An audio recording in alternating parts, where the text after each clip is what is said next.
सखियों, आज है विज्ञान में महिलाओं का अंतर्राष्ट्रीय दिवस। आज महिला पुरुषों के साथ कदम से कदम मिलाकर चल रही है। कल्पना चावला, सुनीता विलियम्स ने अंतरिक्ष में चहलकदमी करके तो गुंजन सक्सेना ने पहली बार विमान उड़ाकर ये साबित कर दिया कि महिला हर वो काम कर सकती है जो हमेशा से पुरुषों का क्षेत्र माना जाता रहा है। लेकिन फिर भी आज भी महिलाएं विज्ञान के क्षेत्र में पुरुषों की तुलना में कम ही आकी जाती हैं। आज इंजीनियरिंग के क्षेत्र में 28%, सूचना विज्ञान में 40%, राष्ट्रीय विज्ञान अकादमी में 12%, आर्टिफिशियल इंटेलिजेंस में 22% ही महिलाएं हैं। अभी भी महिलाओं को बहुत आगे जाना है और जिस तरह से महिलाएं आगे बढ़ रही हैं वो दिन दूर नहीं होगा जब तकनीकी क्षेत्रों में भी महिलाओं की 100% भागीदारी होगी। सखियों, आज 11 फरवरी को विज्ञान में महिलाओं के योगदान दिवस पर हम आपको रूबरू करवा रहे हैं ऐसी महिलाओं से जिन्होंने लीक से हटकर अपने कैरियर के लिए वो क्षेत्र चुने जो सामान्यतः पुरुष चुनते हैं और उन क्षेत्रों में वो कामयाब भी रही हैं। तो इसी क्रम में आज हमारे साथ जुड़ी हैं सबसे पहले डॉक्टर मंजू कच्छावा, जो कि एक सोनोलॉजिस्ट हैं, एक गजल राइटर और सिंगर भी हैं और बीकानेर में ही 2 सोनोग्राफी क्लिनिक चलाती हैं। नमस्कार डॉक्टर साहिबा। जी नमस्ते। डॉक्टर साहब, आप एक अच्छी शायरा भी हैं, एक डॉक्टर भी हैं। ये दोनों स्वभाव बिल्कुल विपरीत हैं। एक वैज्ञानिक दृष्टिकोण से जुड़ा है तो दूसरा कला के दृष्टिकोण से जुड़ा है। ये दोनों स्वभाव में से आपको क्या चीज ज्यादा पसंद है? देखिए, ऐसा है कि अब दोनों को कंपेयर करना मुश्किल है। दोनों अच्छे लगते हैं। जो मेरा पेशा है एज डॉक्टर में, तो ये तो मेरी आजीविका का साधन है और गजलें जो है वो एक मेरे सुकून का एक तरीका है। देखिए, मेरी माँ शिक्षिका रही हैं, मेरे पिताजी भी शिक्षा विभाग में कार्यरत थे। सभी भाई बहनें सब शिक्षक हैं। हमारे घर में शिक्षा प्रधान वातावरण था, तो मैं पढ़ाकू ही थी। लेकिन साथ में मुझे पुराने गाने सुनने का और गाने गुनगुनाने का बहुत शौक था। मैं पढ़ाई के साथ ही स्कूल कॉलेज में आयोजित होने वाले कार्यक्रमों में गाती रहती थी। इन्हीं 2 चीजों ने आगे चलकर मुझे डॉक्टर और गजल राइटर बना दिया और मैं गाने का शौक भी रखती हूँ।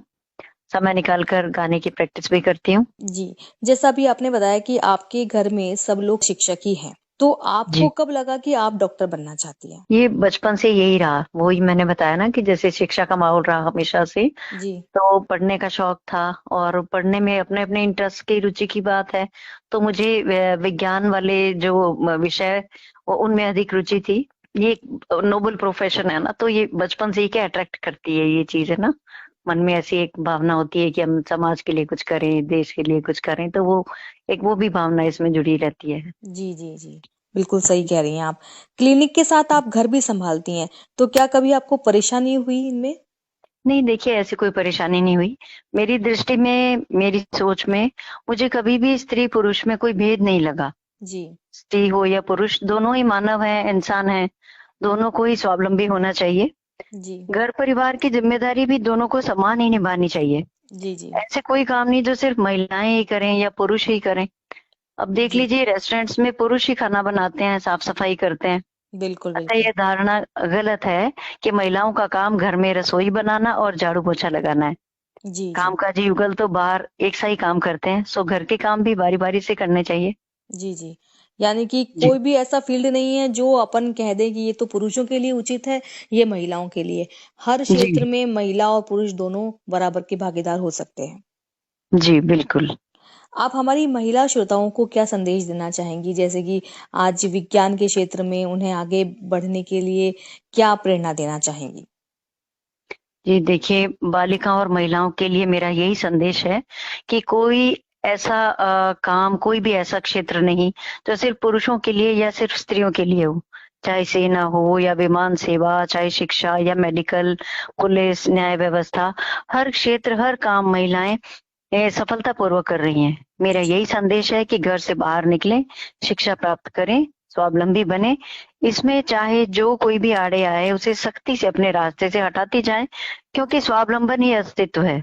जो कोई भी आपके अस्तित्व के आड़े आए उसे अपने ऊपर हावी न होने दें। वो चाहे कोई संबंधी हो, उसे अपने रास्ते से हटा दें, क्योंकि जो सच्चा हितैषी होगा वो हमारे अस्तित्व को मिटाने का प्रयास नहीं करेगा।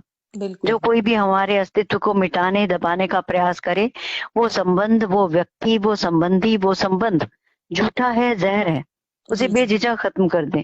आप स्वावलंबी होंगी, कमाती होंगी, तो जी कोई भी आपका कुछ नहीं बिगाड़ पाएगा। अतः बिल्कुल स्वावलंबी बने, और सबसे महत्वपूर्ण बात ये कि अपनी कमाई अपने अकाउंट में संभाल कर रखें, किसी को न दें।